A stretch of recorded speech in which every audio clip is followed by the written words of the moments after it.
Salut mon petit loup, on se retrouve aujourd'hui pour une nouvelle petite série de vidéos. Donc ici voilà, le chapitre 5 va sortir. La disparition de Bucky va permettre, je pense, personnellement, à plein de decks de pouvoir revenir qui avaient du coup disparu parce que Bucky était trop contraignant pour eux. Et ici du coup, un des decks, un des premiers decks qui m'a traversé l'esprit, bon il y en a eu trois quatre, je l'avoue, mais il fallait bien que je commence par un. Eh ben c'est Mauve Jaune Hyper Aggro que j'ai pas spécialement beaucoup joué quand j'ai commencé l'Orcana parce que j'ai commencé fin du chapitre 2, début du chapitre 3 et j'étais littéralement tombé amoureux du vert gris aggro. D'ailleurs, qui viendra en vidéo par la suite. Et ici du coup, j'avais pensé à une petite decklist avec l'ajout du coup des nouvelles cartes du chapitre 3 et du chapitre 4 et bien évidemment du chapitre 5, surtout du chapitre 5. Et ici au final, on va un peu voir ce que ça donne, on va un peu en discuter. Bien entendu, ce n'est que mon avis, mon opinion. J'ai pas encore testé le deck en vrai, je pense que c'est un deck que je testerai bien évidemment en vrai. Je mettrai le lien dans la description donc pour la decklist qui sera bien entendu à mon avis modulable et modifiable bien entendu. N'hésite pas à dire dans les commentaires ce que tu en penses, des cartes auxquelles j'aurais pas pensé, des mécaniques auxquelles j'aurais pas pensé. Je vais essayer d'expliquer un petit peu tout ce que j'ai mis et le pourquoi du comment. Du coup, sans plus tarder, on va commencer donc par ici donc le drop A, donc le nouveau drop A, le nouvel ajout du chapitre 5, donc qui est Daisy, et qui dit qu'à chaque fois que ce personnage est envoyé à l'aventure, chaque adversaire révèle la carte du dessus de sa pioche. Et s'il s'agit d'une carte personnage, il peut la prendre en main, sinon il l'envoie en dessous de son deck. Alors pourquoi est-ce que c'est intéressant de jouer Daisy dans ce deck aggro déjà? Premièrement, c'est statistique. Elle a du A4 à l'or pour 2.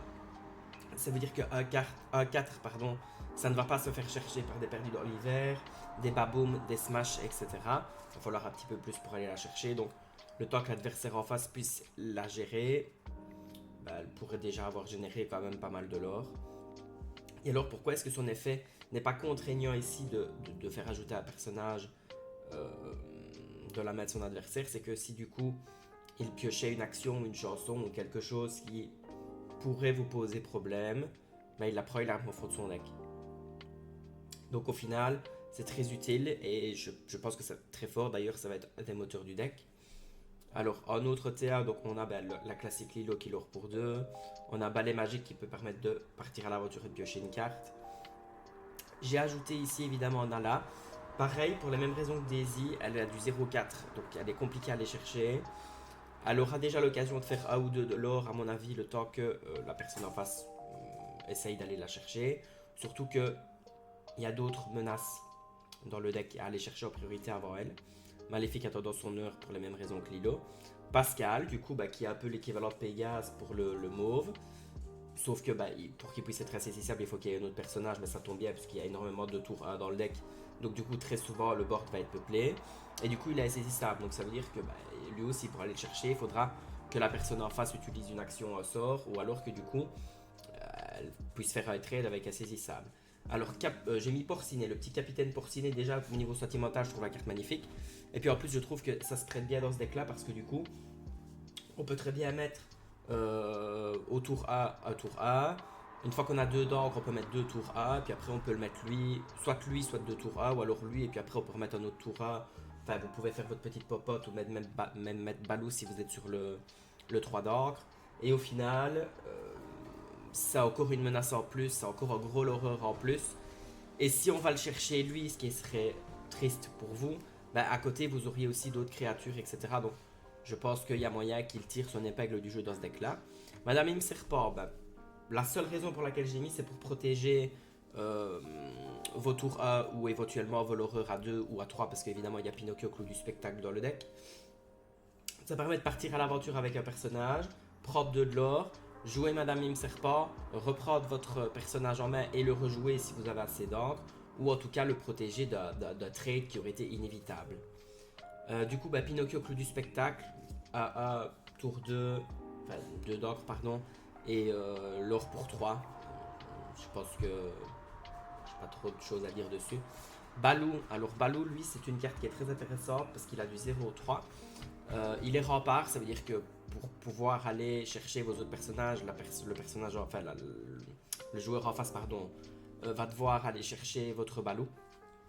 Et en plus de ça, quand il va chercher votre balou, soit via une action, une chanson ou via un défi, bah, vous gagnez 2 de l'or quand il est banni. Donc au final, vous gagnez 2 de l'or par là, 2 de l'or par là, 2 de l'or par là, 2 de l'or par là. Surtout avec les Nala et les Daisy. Et au final, quand vous avez votre balou, bah, ça peut être très embêtant pour la personne en face d'aller le chercher. Et si elle va le chercher trop tard, bah, ça peut être les points de l'or qui peuvent bah, vous faire gagner la partie. Donald Mousquetaire Soldat. Alors lui, également il a rempart pour les mêmes raisons que Balou, sauf qu'il n'a pas le même effet que Balou, bien entendu. Mais par contre, quand je joue ce personnage-là, je peux choisir un personnage et gagner 1 de l'or. Imaginez votre Pinocchio, vous le mettez quand vous avez 2 d'encre. Vous jouez Donald Mousquetaire Soldat quand vous avez 3 d'encre. Vous choisissez votre Pinocchio et votre Pinocchio il part pour 4 points de l'or. Ce qui est quand même énorme, qu'on se le dise. Madame Mime Renard pour 2 raisons. Pour pouvoir quand même avoir une option de trade, au cas où. Et pour sauver un personnage, pareil, Killor par exemple, Donald, qu'on pourrait rejouer le tour d'après, pour encore une fois donner un petit coup de fouet à un autre personnage qui pourrait avoir du poids de l'or. Dolores, oreille fine. Alors Dolores Madrigal, lorsque vous jouez ce personnage, si l'adversaire en face est épuisé, vous pouvez piocher une carte. Alors ça va arriver très souvent, surtout contre un deck aggro, que la personne en face essaye d'aller vous chercher votre trade. Donc du coup vous pourriez très souvent piocher une carte, puis elle a de l'or pour 2. Et j'ai préféré mettre lui, enfin elle plutôt, cette carte là, plutôt que Merla Lapin, pour la seule et bonne raison que Merla Lapin il aura 1, ici elle aura 2, et que celle-ci elle est en crabe, on ne sait jamais. Merlin Chèvre, pareil, pour pouvoir potentiellement gagner les points de l'or qu'il manque, ça peut être très punitif pour l'adversaire. J'ai mis une Perdita Mère Dévouée, alors ça c'était un test, parce que j'ai toujours voulu jouer la carte, y compris dans le jaune vert aggro qui viendra aussi plus tard sur la chaîne. J'ai toujours voulu la jouer, j'ai toujours adoré d'ailleurs le design de la carte, et je trouve que son effet n'est pas trop dégueulasse. Maintenant, vu que c'est au tour 6, ça viendra très tard. Est-ce qu'on l'utilisera d'ici là? Je ne sais pas. Maintenant voilà, ça va être un test, on verra bien, dites-moi ce que vous en pensez. Moi perso, je me dis que ça pourrait servir de backup pour pouvoir aller rechercher une Daisy, pour pouvoir aller rechercher une Nala, pour pouvoir aller rechercher Lilo, Pinocchio, enfin n'importe quoi qui coûte 2 ou moins. On verra, je testerai, c'est pas sûr qu'elle reste dans le deck parce que je pense que pour arriver déjà à 6 d'encre, ça va être beaucoup. Maintenant on verra, c'est un petit test, un petit kiff que je me fais, on verra bien. Alors au niveau des actions, emberlificotage 4 fois. Parce que ça permet de ralentir la tempo de l'adversaire et vous justement du coup de gagner en tempo et de protéger une de vos créatures si vous n'avez pas les mime serpent, mime renard. Simplement au tour 2, quand vous avez 2 d'encre, vous partez à l'aventure avec le premier tour 1 que vous avez mis, imaginons c'est Daisy, ce serait vraiment super top. La personne en face elle a joué à tour 1, vous lui renvoyez en main, donc vous au final votre Daisy, normalement elle ne prendra pas de dégâts. Et si c'est un autre personnage, il ne se fera pas trade. Et vous, derrière, vous pouvez jouer un autre drop A. Et du coup, bah, vous vous retrouvez avec 2 drop A qui aura 2. Ce serait le scénario parfait. Et au final, avec emberlificotage, bah, vous ralentissez la tempo de l'adversaire. Et c'est quand même assez important, surtout dans ce deck-là. Chromicome d'Améthyste, je trouve que cette carte elle est exceptionnelle, surtout dans ce deck-là. Chaque joueur peut piocher une carte. Alors, c'est surtout pour vous, pour que vous puissiez piocher des cartes, pour pouvoir justement avoir des cartes à jouer, des tours 1, des tours 2. Alors pourquoi est-ce que j'ai pas mis mes amis de l'au-delà? Parce que mes amis de l'au-delà, ils coûtent 3 et ici ça coûte 2. Ça fait piocher une carte et ça peut être utilisé à chaque tour si la personne en face ne vous gère pas l'objet. Et elle aura pas le temps de vous gérer l'objet parce qu'elle va d'office préférer gérer vos grosses créatures. Alors le seul problème qu'il y a, je fais une petite parenthèse dans ce deck là, c'est que bien évidemment les tuons la bête vont être assez punitifs. Les decks gris vont être généralement assez punitifs, mais du coup avec les ajouts comme justement Balou qui fait gagner des lores, Daisy qui ne se fera pas tuer tout de suite par un tueur la bête, elle se prendra Zeus, ben il faut quand même bien qu'elle se prenne quelque chose.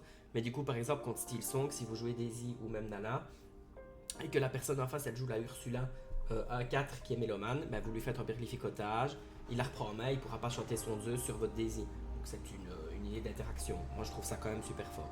Du coup, parenthèse fermée, Chromicron d'Améthyste pour piocher des cartes et pour continuer à générer de la value.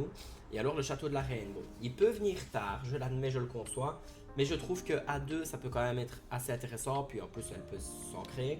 Et pareil, ça peut vous faire éventuellement gagner de la tempo parce que soit la personne en face va gérer vos créatures, soit va devoir gérer votre lieu et du coup vous pourriez très bien gagner 2 de l'or via cette carte là ou peut-être même plus. Et si vous arrivez à mettre Pascal dessus et au final qui garde son insaisissable, ben vous pourriez très bien piocher une carte supplémentaire au début de votre tour. Pareil, c'est un test, comme la Perdita. On verra bien ce que ça donne. Voilà. Moi ici, c'est mon idée de deck, bien entendu, je répète, je ne veux pas imposer une science exacte. C'est une idée auquel j'ai pensé, donc ça va être une nouvelle série de vidéos. C'est le premier deck que je tenais à vous présenter parce que c'est le premier qui m'a traversé l'esprit quand j'ai commencé à chipoter un petit peu avec les nouvelles cartes de l'application pour faire des decks.